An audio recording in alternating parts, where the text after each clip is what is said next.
excited because yeah, I've never done this in 2 inch, only 1/2 inch, 3/4, and 1 inch.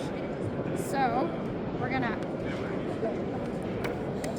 put this on here. Make sure that there's these little ridges here to make sure that the pipe can actually stop and not go all the way through the other side.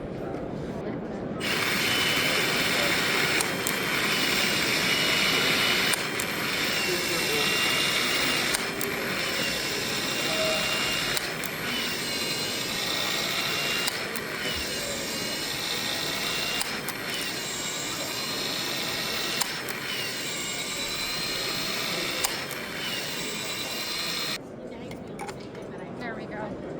You have to make sure it's completely, oh, I have an 1/8 of an inch gap, but you know what, that won't make it. Should be okay.